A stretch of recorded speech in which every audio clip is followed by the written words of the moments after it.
Hi guys, I'm Bree. And I'm Alli. This is Offscript. If you think about it, books are potential scripts for movies. When this adaptation happens, typically it's disappointing because they went off script. In this series, we will be talking about how off script they went.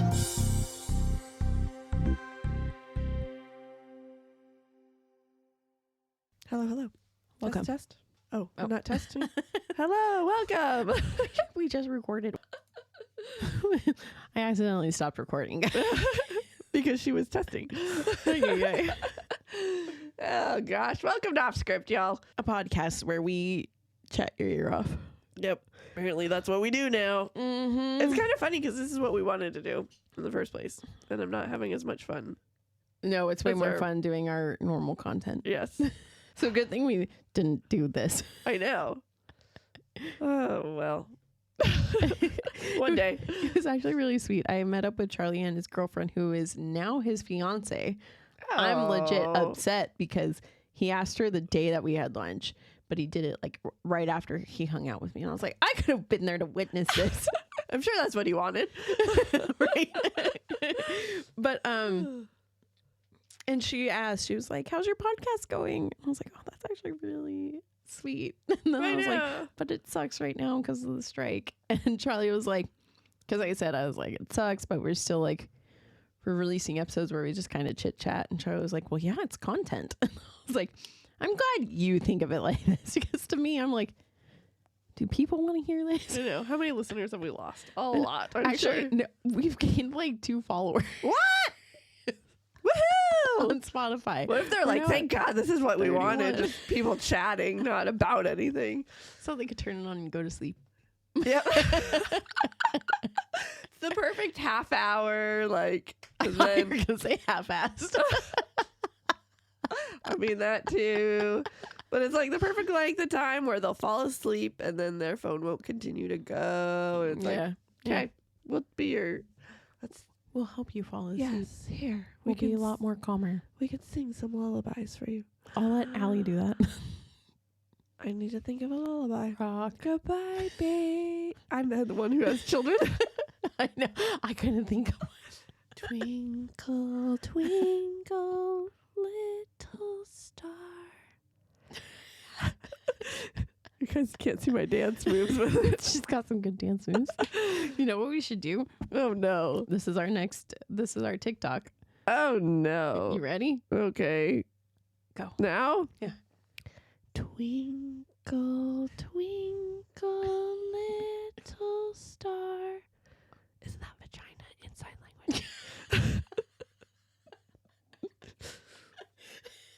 How I wonder what you are up above the world so high. Like a diamond in the sky. Twinkle, twinkle, little star. How I wonder what you are. Beautiful, guys. Watch the TikTok. It'll make sense why I paused so much. Oh gosh. Anyways, what are we here for? To put people to sleep, apparently. Okay. Oh, this episode, we're going to talk about something we keep quoting that I don't know if a lot of people know about. Probably not, because I didn't know about it until Kelsey. Yeah. It's Enneagrams. Did I say it right? Did you say Enneagrams? No, I didn't. I never say it right. What is it? The Enneagram. Enneagram. Mm-hmm. I feel like you have to teach me this every time. I do. Put an A in front of the gram. Enneagram. Mm-hmm. Instagram. Enneagram. Yeah. I feel like I do that every time too. You do. But guys, it's honestly, so Enneagram is essentially a personality test, but it also knows that it can't, like, when you take the test, you get a number, and that number, well, it shows you on a scale. So, oh my God. Let me read. brain's all over the place. No, I was going to start with like explaining why it's a good personality thing. And then I was like, I need to just explain from the beginning. There are 9 different Enneagram types, and it's 1 through 9. So like I am a 4. Alli is a 9. Mm-hmm. 4s are the big feelers. And I also thought it's hilarious because I'm a 4 with a wing 3. And I was explaining this to John, and I like Googled what a 4 wing 3 is. And the first like website I clicked on had a picture of someone winning an Oscar, and I died. Oh my gosh. I was like, look, This is it's me. And then Allie's the 9, who's really the peacemaker or peacekeeper. I don't like conflict. And I say, no worries, whatever you want to do. Without thinking about herself. Yeah, that's me. That's John too, guys. And it's... We should share it was, so I knew John. I met him once at the oh yeah, scavenger hunt.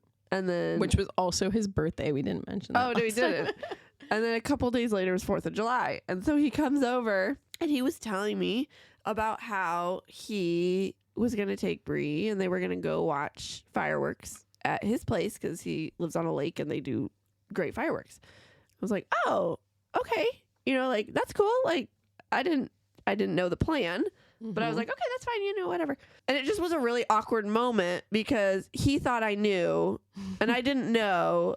And so then after, right when he left with you, he was like, I think Alli hates me. Yeah. Yeah. And then I went and talked to my mom. I was like, oh my gosh, I think John hates me. And we were just... And literally we sat in Allie's driveway for like 10 minutes, me having to talk him down and be like, Alli doesn't hate you. My mom did the same thing to me. I was like, oh my gosh. And now so now it's like we always... Well, the worst part about this was that literally, because like we're driving away, not even down your road, and you text me and you're like, I think John's mad at me. I was like, But yeah, oh that's our joke now. Yeah, so that's what happens when 2 9s are friends is they think that they hate each other. And we're horrible at making decisions. I was like, what do you want to do? Oh, I don't care. What do you want to do? I don't care. What do you want to do? So it's like, we need Bree there to, luckily you're there every time. So it's like I had to help him pick out like 4 different things at PAX. We were picking out shirts to get, and I swear, he was like, I don't know which one to get. Which one do you think I should get?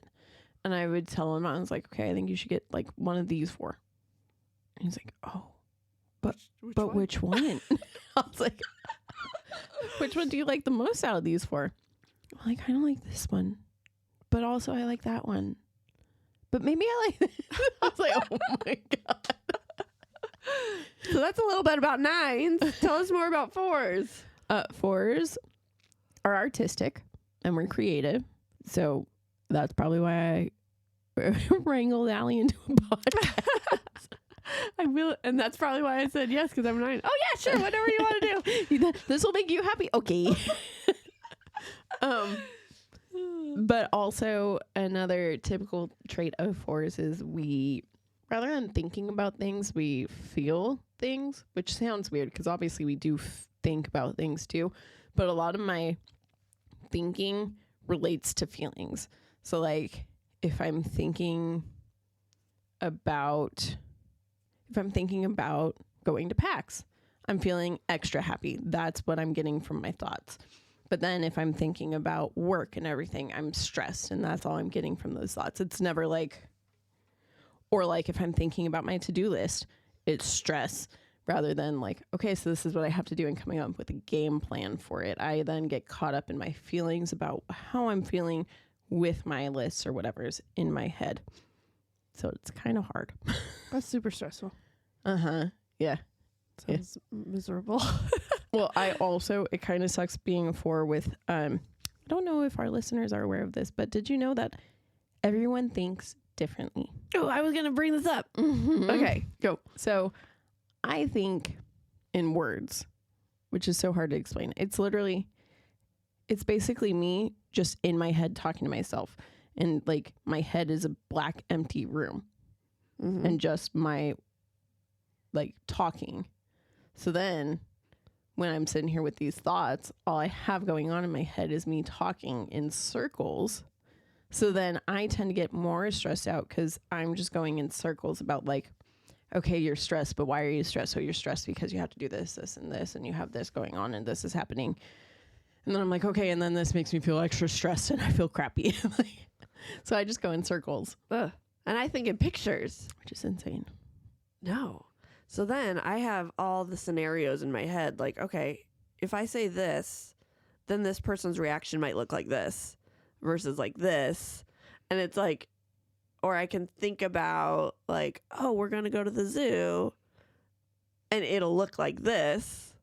That's so weird to me. That does not, like, when I think about, yeah, I'm going to the zoo, I can see like memories I have of the zoo, but I can't see what it's going to be.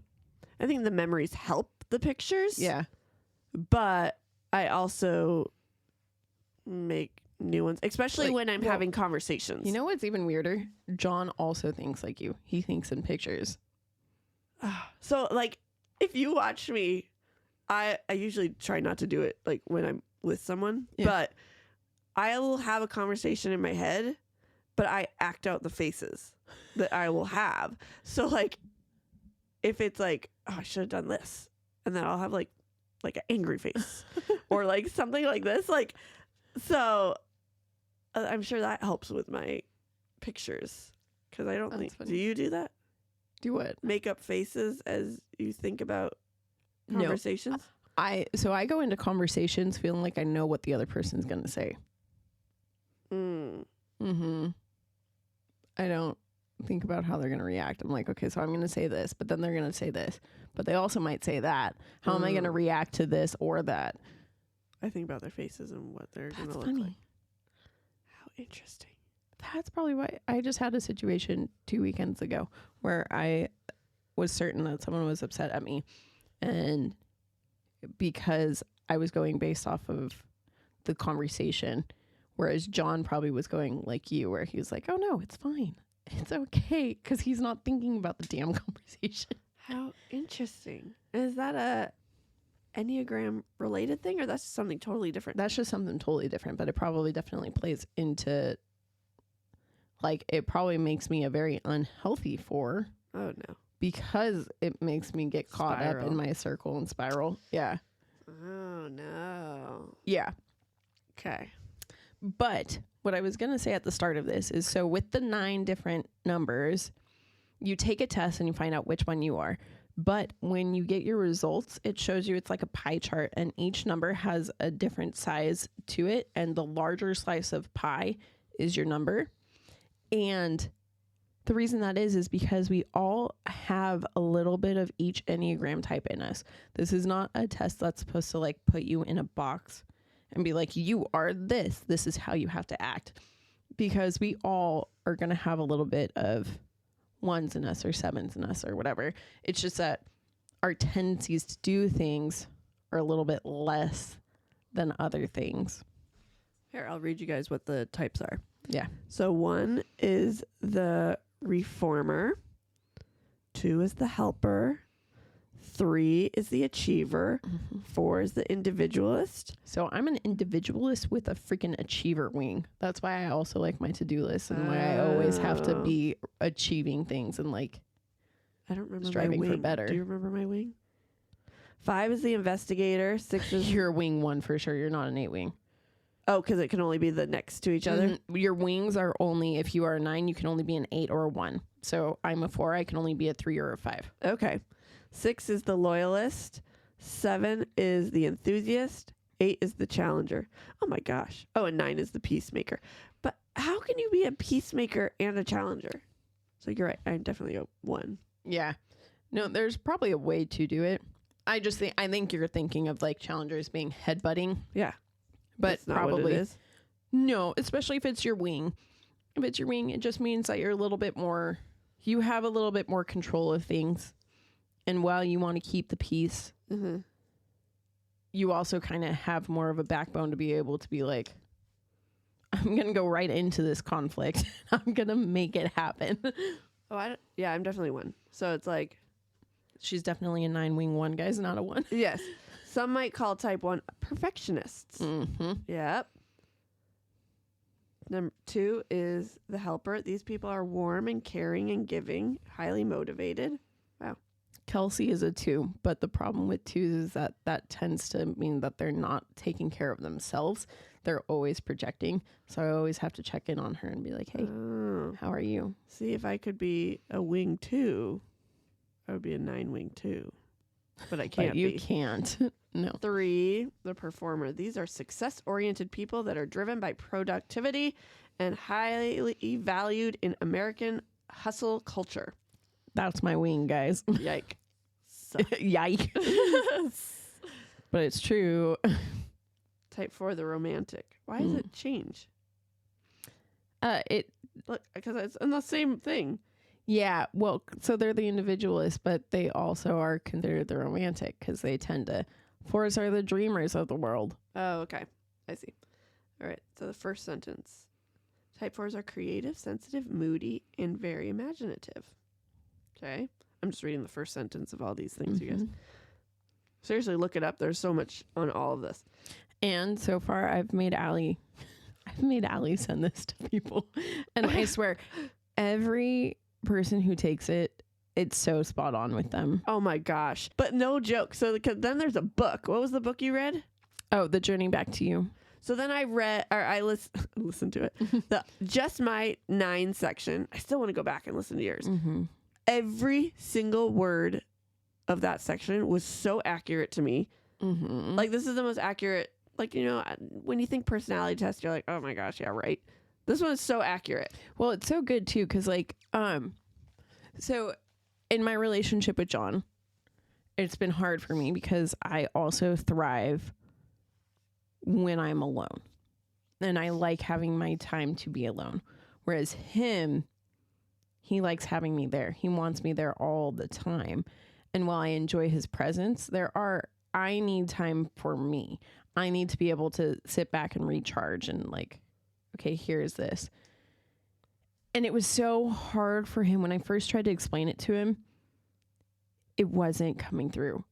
He was like, why did I do something wrong? Are you mad at me? What's going on? And I was like, no, this is how I operate. Kelsey sent me 2 different podcasts.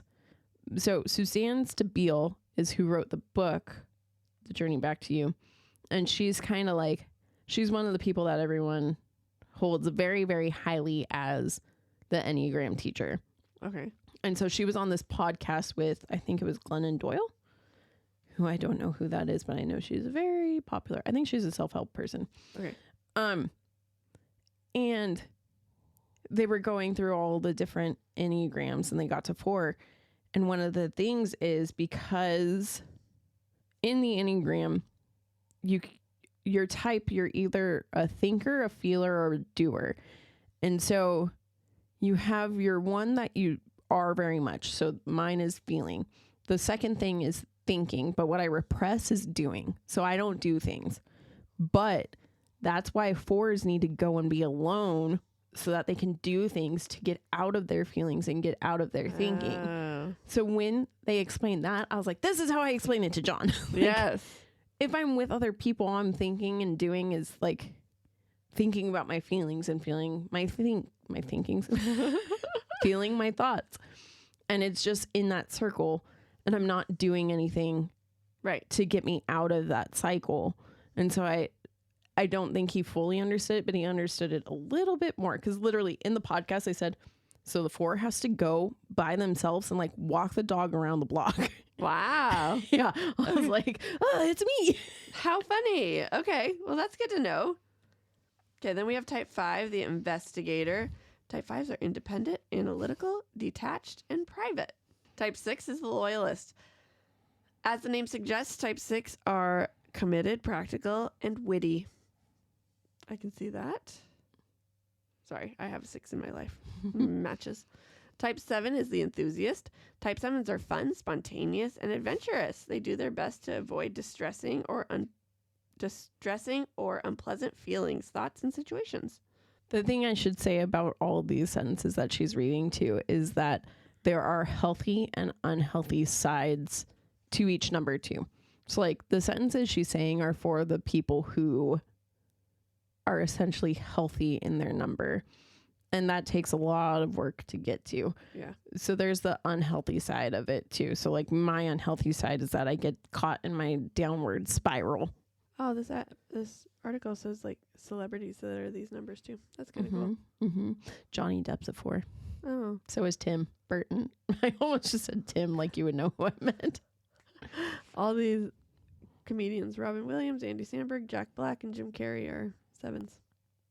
Oh, that makes sense. Anyways, 8 is the challenger. Commanding, intense, and confrontational are always to describe 8s. Dr. Phil. I know, now I feel bad that I didn't read. You're going to have to go back. I'm going to have to go back. I'll just do that in a second. And 9, the peacemaker. Peacemaker. These people are just straight up pleasant. Aww. Laid back, accommodating, and they go with the flow. Well, thank you.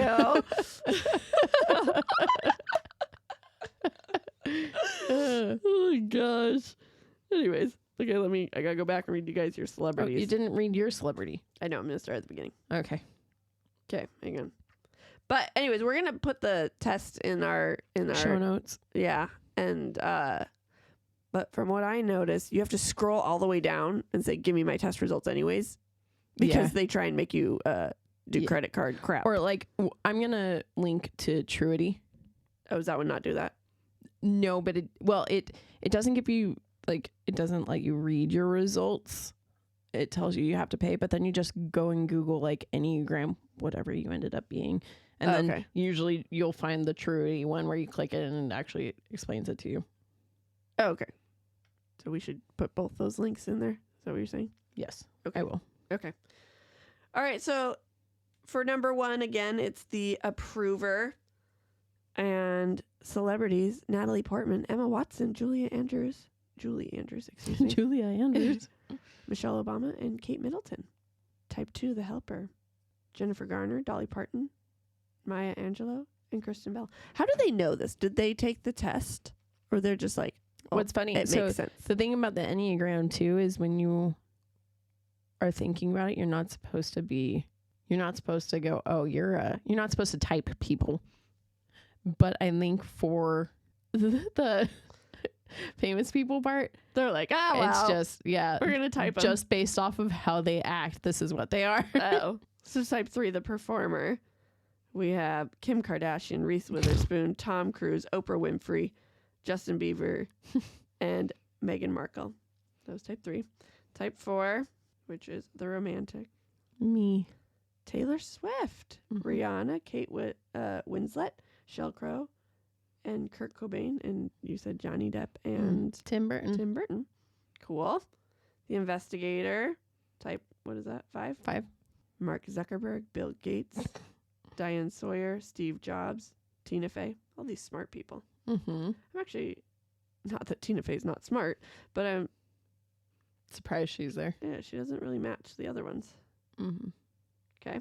6, the loyalist. We got, I feel like I wasn't in my mic at all that whole time. Sorry, guys. Jennifer Aniston. Did I read this one already? No. Julia Roberts, Ben Affleck, Tom Hanks, Prince Harry, Princess Diana. Yep. Dang no. 7, the enthusiast. I think I already read. Yeah, that was Robin Williams, Jim Carrey, and Andy Samberg. 8, I read already too, which is the challenger. Oh no, I didn't read this one. Martin Luther King, Barbara Walters, Dr. Phil, Dax Shepard. Oh wow, I love Dax. That makes sense. Does it make sense? He's a challenger. Oh, for sure. Oh, yeah. Okay. Listen to the Armchair Expert podcast. Oh, is he a host on that one? It's his podcast. Oh, well, okay. Is Kristen Bell on it with him? She has guest starred twice. Oh, fun. Yeah. Okay. And the Peacemaker, number 9, who's my buddies? Zoe Deschanel, Marie Kondo, Joy, not Joy. How is that? There's no way. I'd be like Joy. Ariana Grande, Queen Elizabeth, John F. Kennedy, Keanu Reeves. Okay, I'll take Keanu. Oh, Keanu. Yeah. And Zoe. Okay, cool. Anyways, so There's so much information, and you showed me it like a year or 2 ago, 2 years About ago, a year ago. Yeah, a year ago, because I realized, what was it? I think it was actually right after season 1, before season 2, because I realized there were things that, like, I would say things and it would come off the wrong way to Alli and vice versa. And like, we just weren't seeing eye to eye on certain things with the podcast, or like, it just wasn't working. Or like, I would be like, Alli, I think we need to do this for the podcast. And she'd be like, I don't know. Yeah. And then you'd say why. I'd be like, okay. Yeah. Even though like deep down I was like, I don't know if I like that idea. But I'm like, all right, sure, why not? Yeah. So then I was like, so I edit for the Lady Preacher podcast, and we did a series on the Enneagram. And it was actually, I think it was the Enneagram 9 one, where they said this helps with relationships, whether it's your personal relationships or working ones. And I was like, oh my God, I need to make Alli take this test and figure this out. So then I did that, and I was like, okay, now I know a little bit better how to approach her about things, or how to make her choose. Yeah. Answer things honestly. So like with 9s, if you give us 2 options, that's better than telling us pick anything you want. Mm-hmm. And so like stuff like that. So Bree's been doing better at that. Mm-hmm. And then I've been trying to check in on you.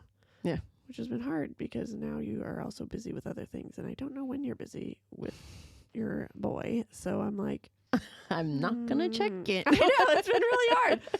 Okay. You go get our walk on and get a catch up. Yeah. We'll do that. Anyways, and so, yeah. Is there anything else about this cool test? We think everyone should take it. It's kind of fun. It's like the love language test where, like, if you're in a relationship, you got to take the love language test. It helps. And then same with this, because it's helped you and John a lot, right? Oh, for sure. Because I understand that he's a 9, and I have to, like, figure out how to approach things with him. I know. I remember when you guys first started dating, you're like, why is he doing this? I'm like, oh, because he's a 9. Like, that makes total sense. Like, that's what I would do. So one thing he does is when we're out at restaurants, and at first I thought it was the weirdest thing, he would order whatever I ordered, like down to a T. And I was like, why does he keep doing this? But I realized it's because if you sit him in front of a menu, it'll take him an hour to choose what he wants. That's why if we had his original Harry Potter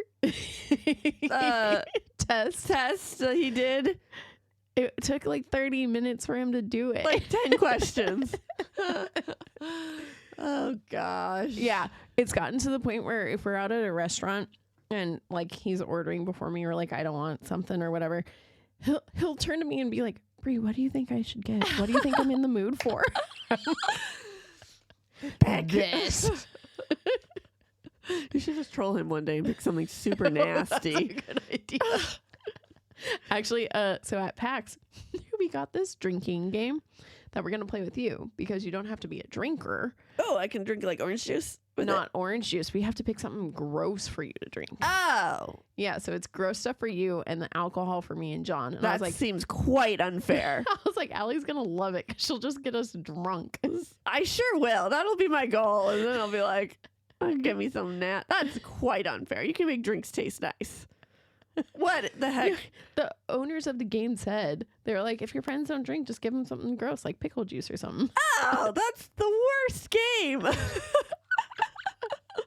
But I mean, I guess it makes sense. I went when I was at the wedding a couple weeks ago, where they were playing beer pong. And they're like, you can play. I was like, I don't drink. They're like, just drink water. I'm like, this seems quite unfair, but okay. Mm-hmm. And so, yeah, that makes sense. Yeah, you would have to do something gross, because like then you want to do good because you don't want to drink. And like, I don't want to get drunk, so I don't want to drink. Some people do want to get That's drunk. true, but that's not why we got this game. I love that you actually got it too. What's even funnier, here's a total 9 for you. So we go up to the booth and we're looking at the cards, and John tells me later, I think it was the next freaking day, he said the second we went up to the thing, he knew he wanted to buy a deck, but he couldn't read how I felt about the game. Oh my gosh. So he was waiting to see if I wanted anything, but because he sat there quiet and not like into it, I was like, oh, he's not into this game, so we should probably just like be polite, look at some of the cards and then bounce. But then he kept like asking them questions and stuff. And I was like, what? And then he was like, do you want one? Should we get one of these? And I was like, I mean, it seems like a fun game. And he was like, okay, which one would you want? I was like, this is so weird for someone who wasn't into it. And then he tells me this, and I was like, oh my God, if you had told me that before, I would have been quicker to pick and be like, okay, that's one.